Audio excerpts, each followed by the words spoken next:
Y busquen su Biblia, Primera de Juan, capítulo 2, versos 1 al 2. Primera de Juan está poquitito antes de Apocalipsis. Algunas 4 o 5 hojas antes de Apocalipsis. Primera de Juan, capítulo 2, versos 1 y 2. ¿Están listos? Dice la palabra del Señor: hijitos míos, estas cosas os escribo para que no pequéis.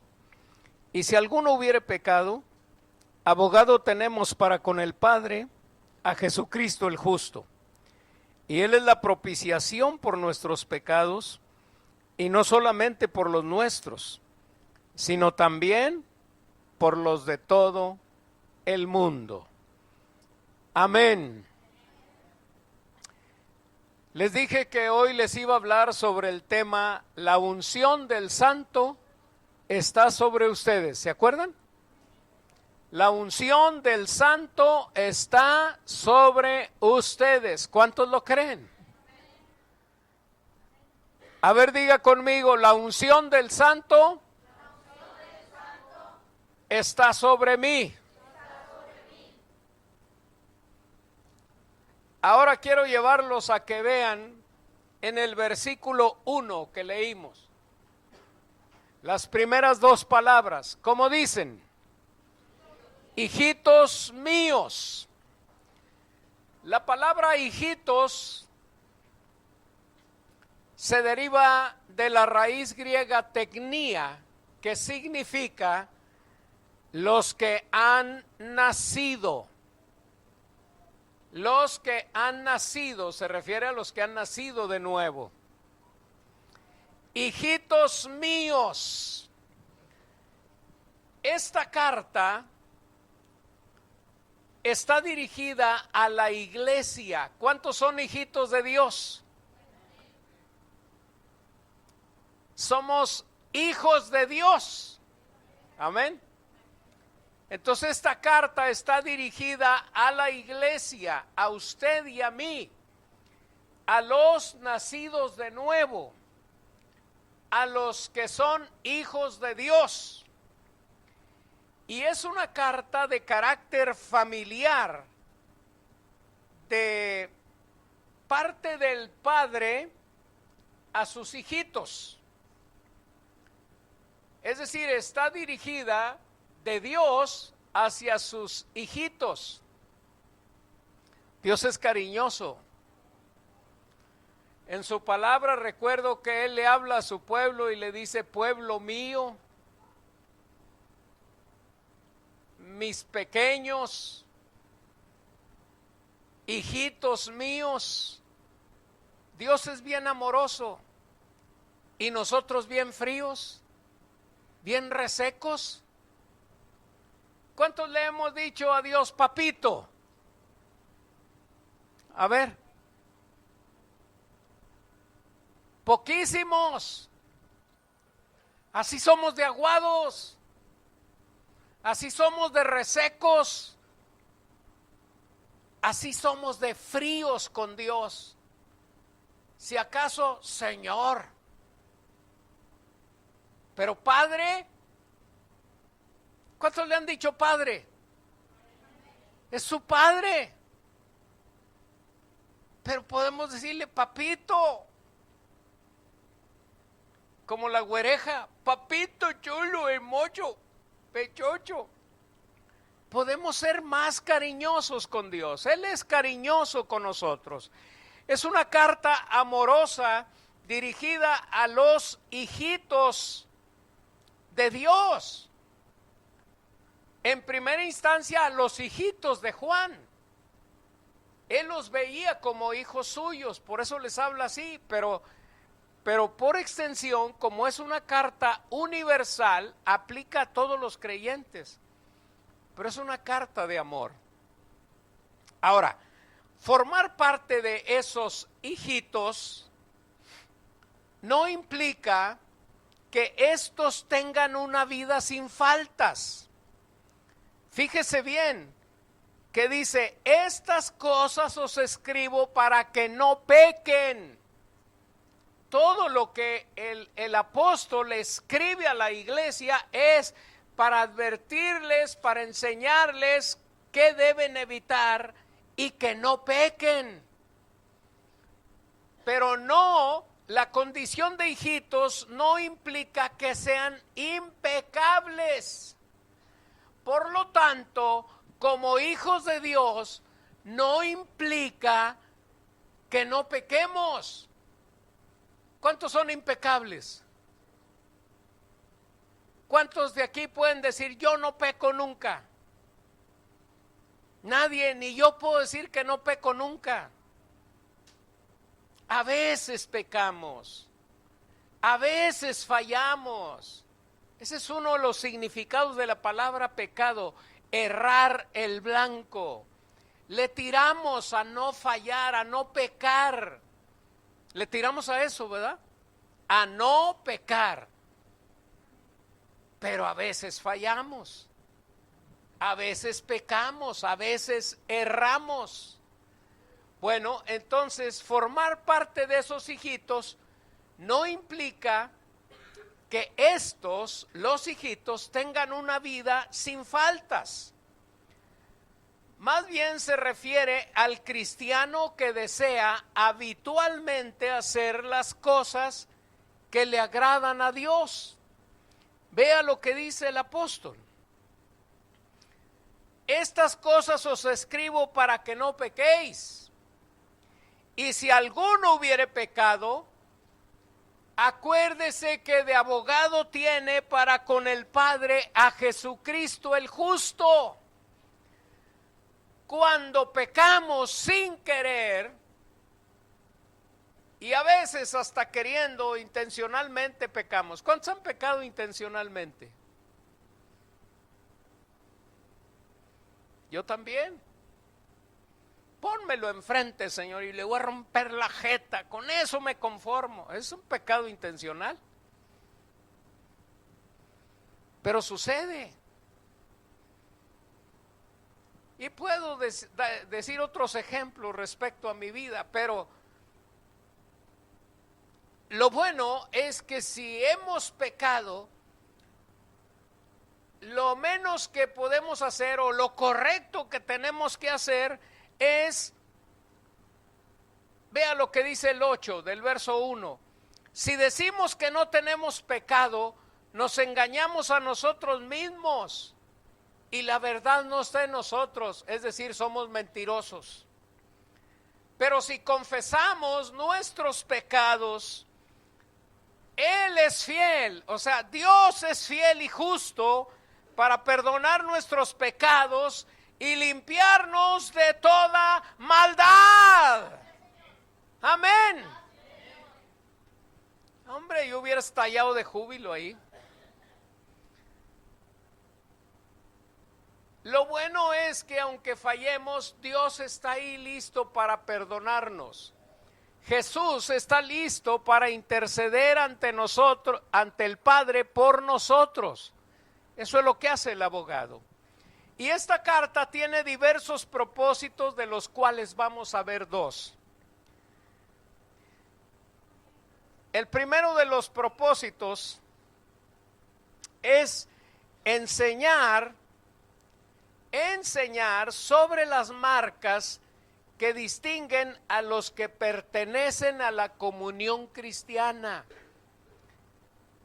Enseñar sobre las marcas que distinguen a los que dicen que son cristianos, a los que forman parte de la iglesia. Vea el capítulo 2, versos 15 al 17. Dice: no améis al mundo, ni las cosas que están en el mundo. Si alguno ama al mundo, el amor del Padre no está en él. Porque todo lo que hay en el mundo, los deseos de la carne, los deseos de los ojos y la vanagloria de la vida no provienen del Padre, sino del mundo. Y el mundo pasa y sus deseos, pero el que hace la voluntad de Dios permanece para siempre. Entonces, la primer marca que distingue a los que son verdaderamente creyentes y forman parte de esos hijitos de Dios, no aman al mundo. Y aquí la palabra mundo no se refiere al orbe, a la tierra, al globo terráqueo. Tampoco se refiere a la creación que nos rodea. Más bien se refiere al sistema que el hombre ha erigido en un esfuerzo por hacerse feliz a sí mismo, pero sin Cristo. Es un sistema que quiere hacer feliz al hombre, pero excluye a Cristo. No necesitas a Cristo para ser feliz. Lo que necesitas es pensar positivamente. El humanismo te dice que todo está dentro de ti. No necesitas el poder de Dios. Tú tienes poder por ti mismo. No es cierto. Si tienes algún poder es porque Dios te lo dio. Ese poder no vino solo. De acuerdo a la palabra del Señor, el poder que usted tiene es porque Dios se lo dio. Pero el humanismo enseña otra cosa. Entonces, la palabra mundo se refiere al sistema que el hombre ha diseñado, que ha levantado, que ha construido en un esfuerzo por hacerse feliz sin Cristo. Y este sistema puede incluir la cultura. La cultura, ¿qué es la cultura? Es la forma en la que las sociedades piensan, es la forma en que las sociedades se comportan. La sociedad mexicana tiene una cultura. Allá para la Sierra de San Luis, para allá para la Huasteca y toda esa región tienen una cultura. Aquí en Nuevo León tenemos otra cultura. Pero al final de cuentas, esas culturas forman parte del sistema que el hombre ha diseñado y ha levantado para hacerse feliz sin Cristo. Puede incluir el arte, la educación, las riquezas o cualquier otra cosa en la que Jesús no sea bien recibido. Por eso hay gente que busca riquezas y riquezas y riquezas porque dice, mi gozo está aquí. Oye, Cristo vino a darte vida abundante. Nel. La vida abundante es que yo tenga lana suficiente. Yo he platicado con gente así, el Señor tiene la respuesta. Nel, yo lo que ocupo es bastante lana, no ocupo a Dios. Eso es cultura. La economía forma parte de un sistema que el hombre ha diseñado para hacerse feliz sin Cristo. Cualquier otra cosa en la que Cristo no es bien recibido, eso forma parte del sistema del mundo. Alguien ha definido al mundo como la sociedad humana organizada en base a principios falsos, principios y valores falsos, caracterizada por valores, por deseos bajos y por el egoísmo. Eso es el mundo. Ahora, otra marca que tienen los verdaderos creyentes es que permanecen en la doctrina. Ya vimos por qué dice que la marca de los verdaderos cristianos es no amar al mundo, no amar el sistema que ha sido diseñado por el mismo hombre para hacerse feliz a sí mismo, pero sin Cristo. Todo aquello que excluye a Cristo forma parte del sistema del mundo. Y eso no lo debemos de amar de ninguna manera. Los hijos de Dios no debemos amar ese sistema que excluye a Cristo. Ahora, un verdadero hijo de Dios permanece en la doctrina, en la enseñanza de la palabra del Señor. Vea el verso 18 y 19. Hijitos, otra vez, hijitos, ya es el último tiempo. Y según vosotros oísteis que el anticristo viene, así ahora han surgido muchos anticristos. Por esto conocemos que es el último tiempo. Salieron de nosotros, pero no eran de nosotros. Porque si hubiesen sido de nosotros, habrían permanecido con nosotros. Pero salieron para que se manifestase que no todos son de nosotros. Parece trabalenguas, ¿verdad?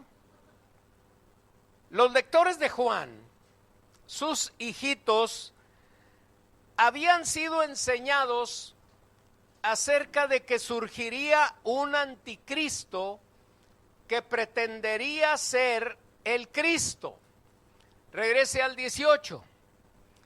Hijitos, ya es el último tiempo. ¿A qué se refiere con esto de ya es el último tiempo? ¿Sabe qué? Es el tiempo de la iglesia.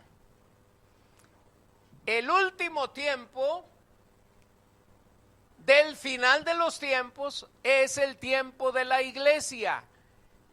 Ahorita estamos en ese último tiempo, pero a veces no estamos conscientes de que estamos viviendo ese momento. Y esto es lo que el apóstol Juan, inspirado por el Espíritu Santo, quiere que sepamos, que estamos viviendo como iglesia el último tiempo. Y luego, y según vosotros oísteis, ¿de dónde oyeron? Pues de Juan. O sea, ustedes me han escuchado que les he enseñado que el anticristo viene, ¿verdad? Hijitos, este es el último tiempo, el de la iglesia. Y ya les he enseñado, y ustedes lo escucharon, de que el anticristo viene. Está hablando de que el anticristo viene en una época posterior al tiempo de la iglesia. ¿Ok? Esa es una realidad. Dice, bueno, esto es una realidad. Pero de esa misma manera como el anticristo viene después del tiempo de la iglesia, estoy en el 18, así ahora han surgido muchos anticristos. Así ahora, en este tiempo, en el tiempo de la iglesia. Ok, es importante que entiendan esto. Así ahora, en este tiempo de la iglesia, han surgido muchos anticristos. Es decir, el apóstol está enseñando que como precursores del anticristo vendrían muchos anticristos, o surgirían muchos anticristos, y de hecho ya habían surgido desde el tiempo de Juan muchos anticristos. Estos anticristos eran falsos maestros que ofrecían un falso Cristo y un falso evangelio. Esto se da hasta en nuestro tiempo. Hay anticristos que son falsos maestros, que son personas que muchas veces han salido de la iglesia cristiana, pero salieron, dejaron la doctrina de los apóstoles, dejaron la doctrina de la palabra de Dios, dejaron la doctrina sana y se convirtieron en falsos maestros, y ahora ofrecen un falso Cristo y te ofrecen un falso evangelio. En los tiempos actuales, esos falsos maestros o anticristos se caracterizan por las sectas que niegan que Cristo es Dios. Por ejemplo, los testigos de Jehová, para ellos solo Jehová. Pero se les olvida que Cristo es Jehová. Y un día se los voy a enseñar y comprobar con la palabra. Cristo es Jehová. Pero ellos dicen no, Cristo no, solo Jehová Dios. Y otros anticristos son la luz del mundo. Ellos están todavía peor. Cristo fue un gran maestro, pero no es Dios. Dios es Jehová y su profeta fue Aarón. Y así se vino la línea sucesoria hasta el actual que tienen, que reina allá en Guadalajara, en la hermosa provincia. Y otros son los islámicos, para ellos Mahoma, pero Cristo no es nadie. ¿Y qué decir del catolicismo romano? Lo mismo, hablan de Cristo, pero no predican de Cristo, predican de la madre de Cristo, ¿verdad? Y entonces nos presentan un falso Cristo. Nos presentan a María como mediadora, como salvadora, como redentora. Pero el Salvador es Jesucristo. Nuestro Dios es Jesucristo. Nuestro abogado es Jesucristo. Y así como hay un solo Dios, hay un solo mediador entre Dios y los hombres. Se llama Jesucristo. Amén. Entonces vean como hoy en el tiempo de la iglesia hay muchos anticristos. Es decir, falsos maestros que nos presentan un falso evangelio y que nos presentan un falso Cristo. Amén. Esos falsos maestros eran profesantes cristianos, fíjense, que habían estado asociados a los apóstoles. Vean el verso 19, salieron de nosotros. O sea, habían estado con los apóstoles, pero no eran de nosotros. Es decir, no estaban de corazón unidos a los verdaderos creyentes. ¿Y cómo lo demostraron? Saliendo de la comunión de la iglesia. Salieron de nosotros porque no eran de nosotros, no estaban de corazón. Porque si hubieran sido de nosotros, habrían permanecido con nosotros. Muchos no son creyentes, no son cristianos, por eso no permanecen en la verdad. La verdad es Cristo. Por eso entran y salen de la iglesia, porque no permanecen en la verdad, no permanecen en la doctrina, no permanecen en la palabra del Señor. ¿Y por qué salen? Pues para que se manifieste que no todos son de la iglesia. Y es con lo que más nos bombardean.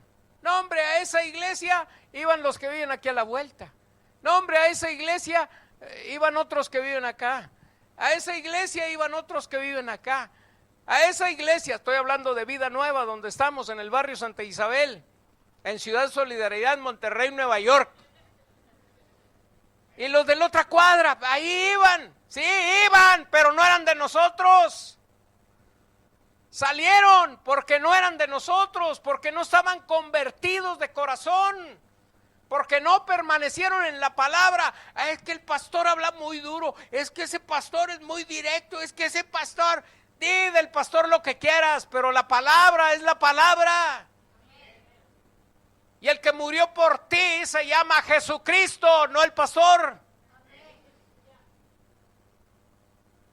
El pastor se llama Ramiro, el que fue a la cruz por ti es Cristo. El que te salvó se llama Jesucristo. El que te sana se llama Jesucristo. A Él sea la gloria. De mí di hasta que no estoy bautizado si quieres. O que no tengo vergüenza y tienes razón porque ya cuando nací se había acabado. Bendito sea Dios. A su nombre. Ahora salieron. ¿Para qué? Pues para que se diera cuenta la gente que no todos son de nosotros, que no todos son creyentes, pero nos bombardean con eso y nos caen en la boca y decimos, ¿y ahora qué le digo, hermano? Pues mira la palabra. Oye, salieron, es que no eran de nosotros, no eran verdaderos creyentes, no permanecieron en la palabra. Está bien fácil, ¿verdad? Pero díselo a la gente. Ahí se traba uno todo, cuando la gente te dice, ¡bu! ¡Ay, qué mello! Qué cristiano de chocolate este. En lugar de fusil traen una resortera. Carambas, deberíamos de traer, hoy lo otro. Deberíamos de traer una MK. Hay MK. Ni sé, pero un arma larga, de esas poderosas. Calibre 66. Deberíamos de traer lista una calibre 66 siempre y soltar el cañonazo. ¡Pum! Vámonos. Ese cañonazo ni el diablo lo aguanta. Pero qué timoratos somos, carambas. Bien miedosotes. ¿Cierto o no? Pero el apóstol está diciendo, espabilense, hombre. Ahí está la palabra.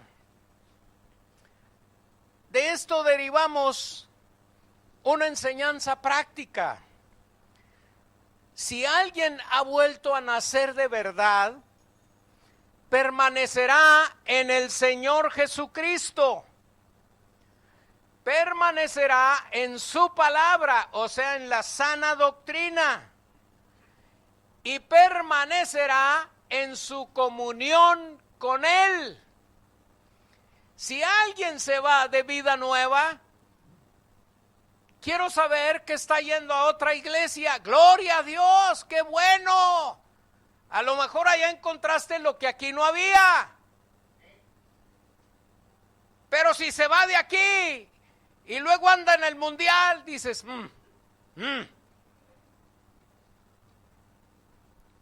Si se sale del camino, si se sale de la gracia, si se convierte en apóstata, lo menos que puedo decir, para eso me gustabas, no estabas convertido. Si te vas a otro lugar donde encuentras algo mejor, bendito Dios, no tengo problema, qué bueno, permanécele, échale ganas. Ojalá y allá encuentres tu plato de lentejas. El segundo propósito del cual quiero hablar dentro de todos los propósitos que trata el apóstol Juan en su carta es este: concientizar a los que pertenecen, concientizar a los que pertenecen a la comunión cristiana de que tienen la unción del Santo. Primero nos da dos marcas que distinguen a los que son verdaderos creyentes, ¿verdad? Ahora su intención, su propósito es concientizar a los creyentes acerca de que la unción del Santo ya está en ellos. Algunos se la están pasando buscando la unción, ¿cierto o no? ¿Cuántos han orado? Dame unción, Señor. Oh, Señor, la unción para esto, unción para la unción ya la tienes. Sinceramente, ¿cuántos han orado por unción? ¿Alguien ha orado por unción? Señor, dame unción. Ay, Señor, quiero hablarle a los demás, pero necesito unción. Quiero orar por los enfermos, pero necesito unción. Quiero hacer esto, quiero involucrarme, quiero hacer bla, bla, bla, pero necesito unción. ¿Cierto o no? Por eso la mayoría en las iglesias está sentado, vegetando.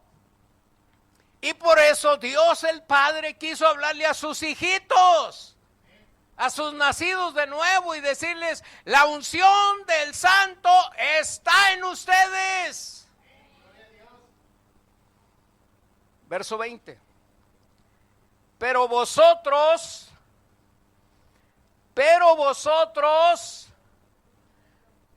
tenéis la unción del Santo.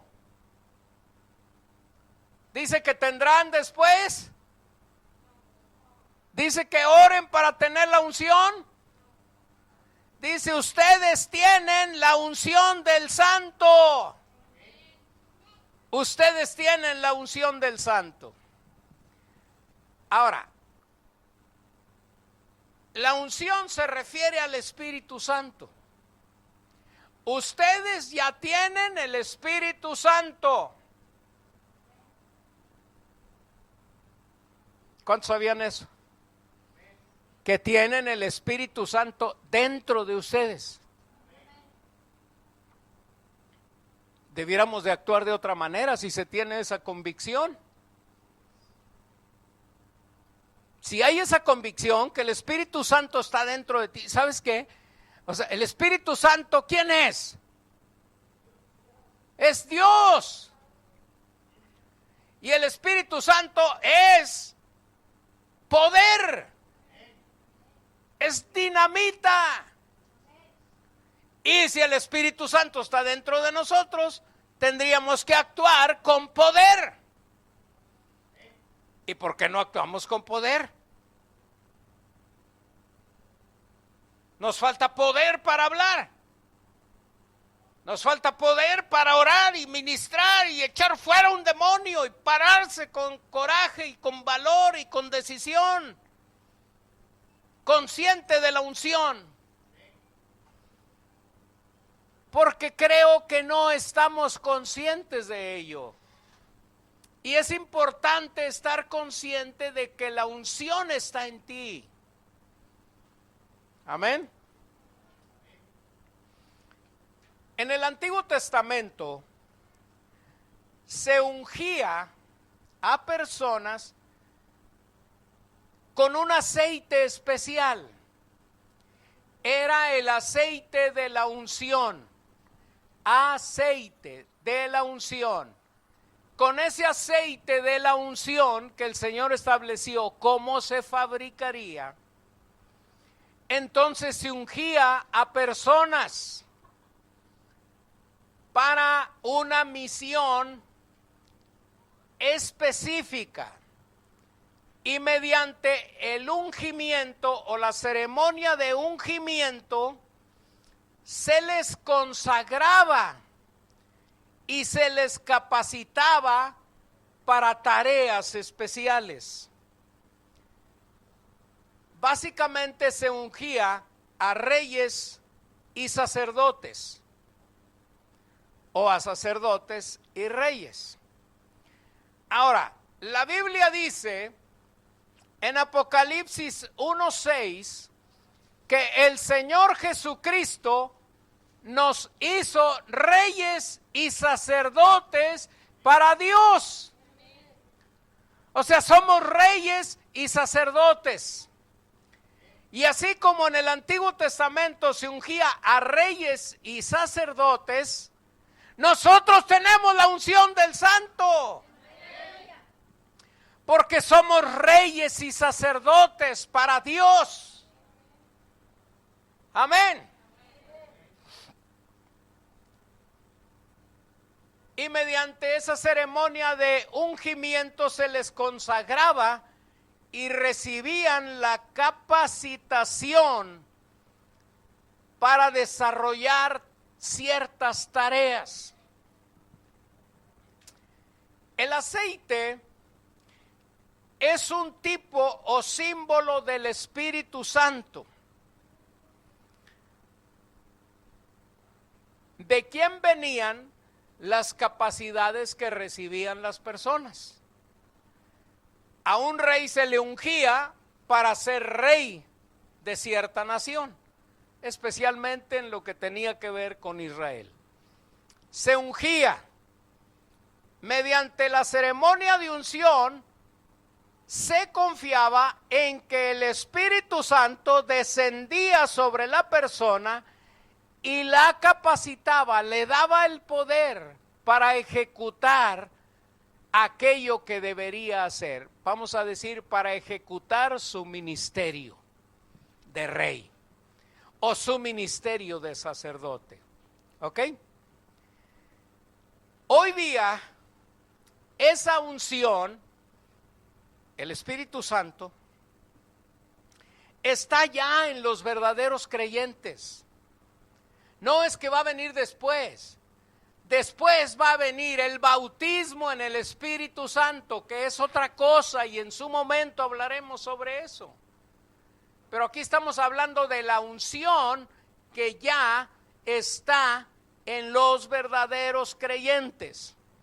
Esa unción es algo que ya les fue dado en el momento de su salvación.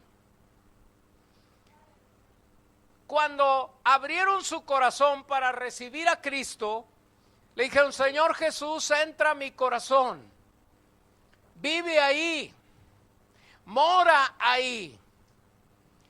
Y como Jesús, el Padre y el Espíritu Santo son uno, entonces entró Jesús al corazón, pero ¿quién entró con él? El Padre y el Espíritu Santo. Por eso es que en el momento en el que nosotros nos convertimos al Señor y le abrimos nuestro corazón, entró también la unción sobre nosotros. La unción la recibimos desde el mismo momento que creemos. Que no hagamos caso de la unción es otra cosa. Que no trabajemos con base en el poder de la unción es otra cosa. Que seamos descuidados, flojos, perezosos, inactivos, conformistas y etcétera, etcétera, es otra cosa, pero la unción está ahí. Pero no cultivamos la unción. Ese es otro tema. La unción está ahí, pero es necesario cultivar la unción. Alguien diga amén. Miren, la palabra ungir significa untar o frotar. Untar o frotar. Eso es lo que significa ungir.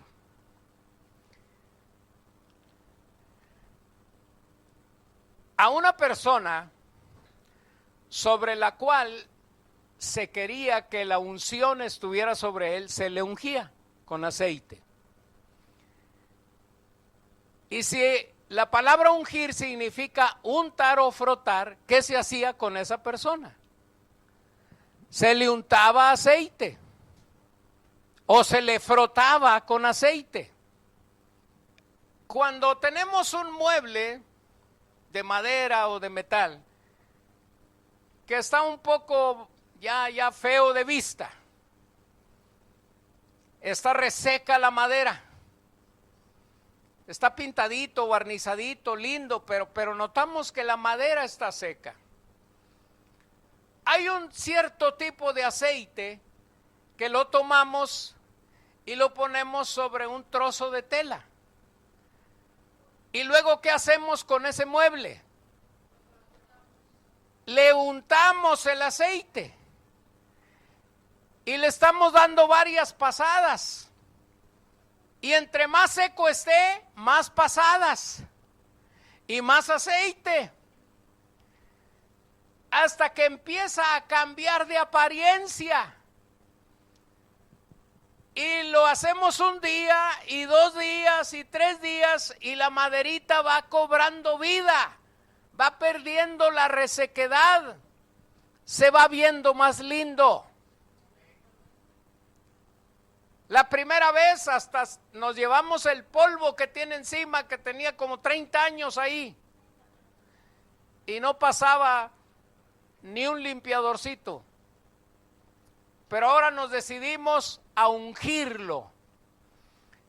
Y le untamos el aceite. Y esa maderita cobra vida. Ese mueblecito ahora luce más lindo. Ahora tiene brillo.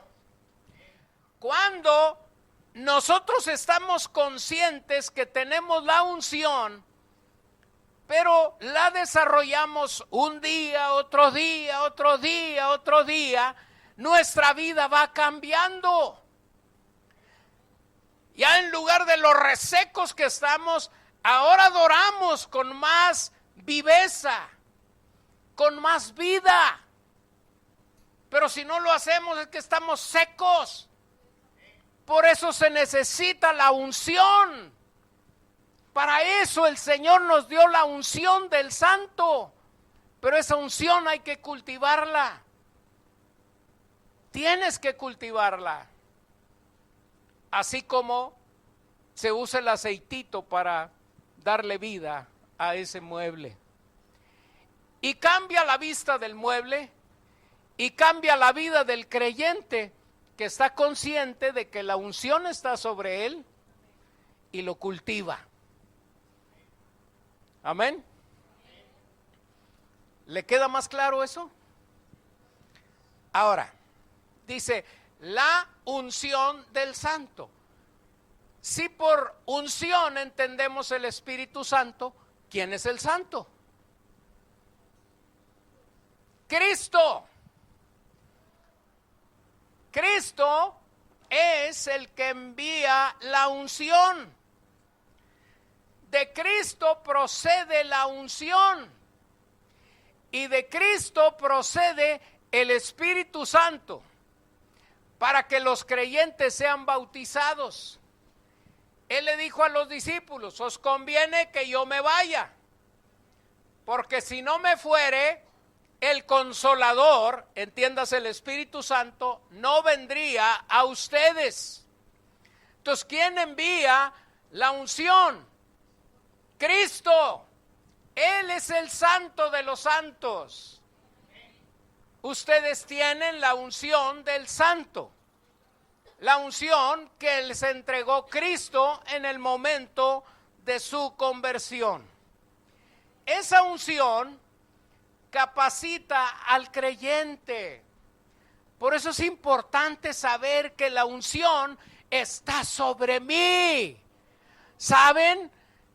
El tener la convicción, el conocimiento, la seguridad, la certeza, la confianza de que la unción está sobre mí, eso me da valor para pararme enfrente del diablo.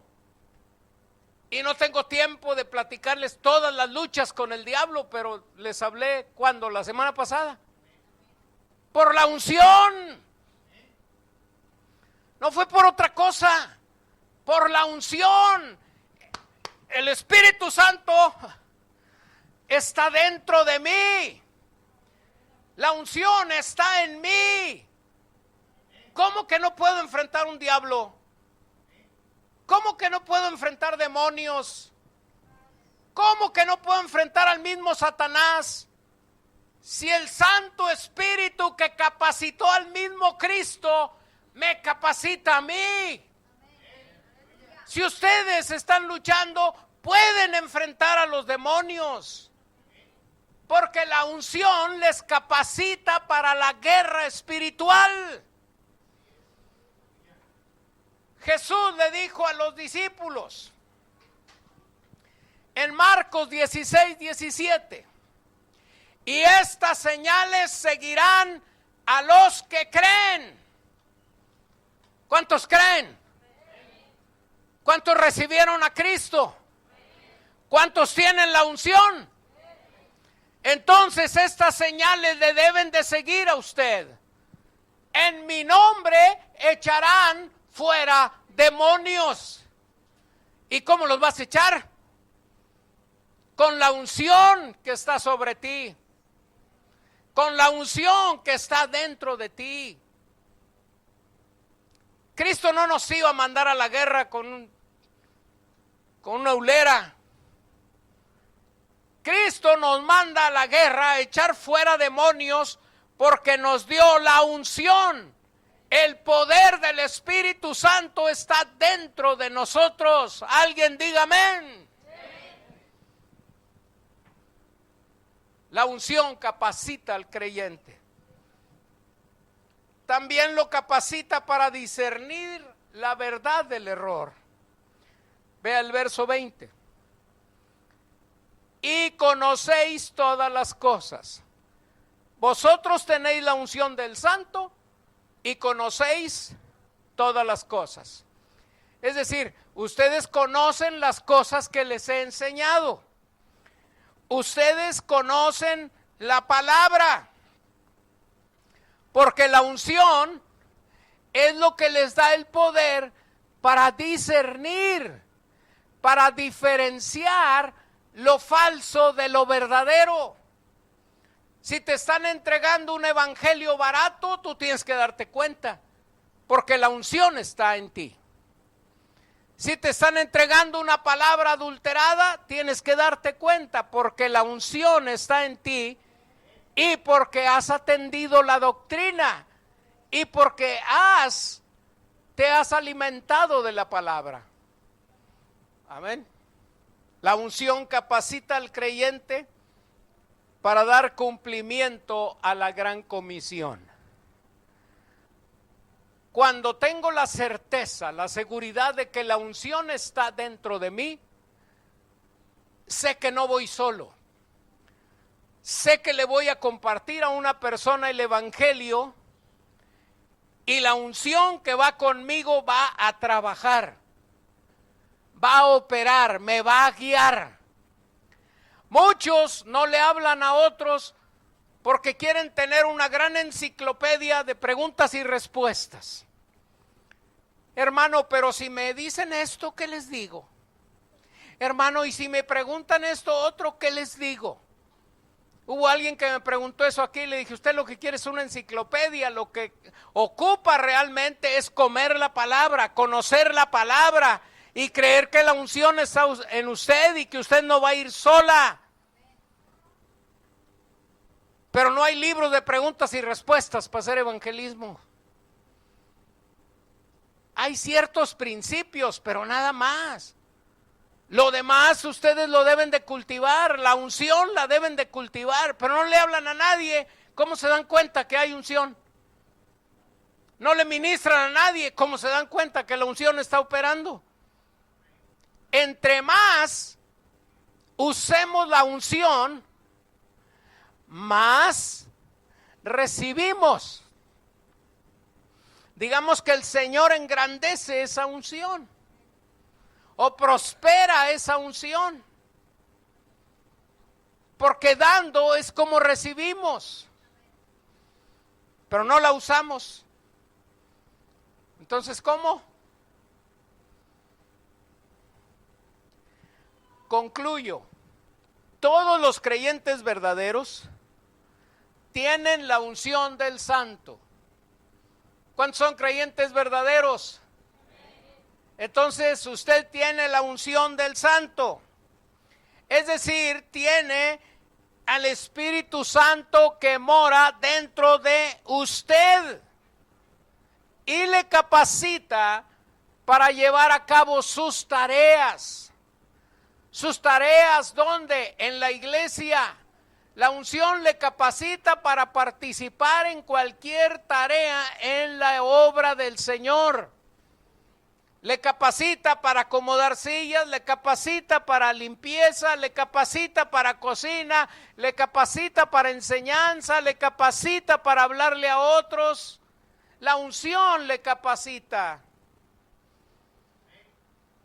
para llevar a cabo sus tareas.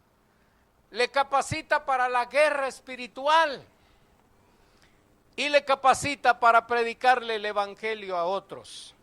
¿Cuántos lo creen? Póngase de pie, por favor. Póngase de pie, pero rápidamente. Y démosle gracias al Señor Jesucristo por habernos dado la unción. Amén. Y luego le damos gracias al Espíritu Santo, a la unción misma, por estar dentro de nosotros. Diga conmigo: Señor Jesucristo, te doy gracias por haberme dado la unción. Te agradezco que hayas puesto en mí tu Santo Espíritu. Ahora declaro que esa unción está dentro de mí. Y puedo decir con toda convicción que la unción del Espíritu Santo está en mí. Espíritu Santo, te doy gracias por vivir dentro de mí. Te doy gracias por no dejarme, aunque a veces fallo, aunque a veces no hago lo correcto, pero tú sabes que la sangre de Jesucristo me limpia de todo pecado cada vez que me arrepiento de ello, por lo cual te doy gracias. Bendito sea tu nombre, Señor. Bendito sea tu nombre, Señor. Te adoro, Padre. Te adoro, Señor. Te adoro, Señor. ¿Cuántos creen que la unción está sobre ustedes? Amén.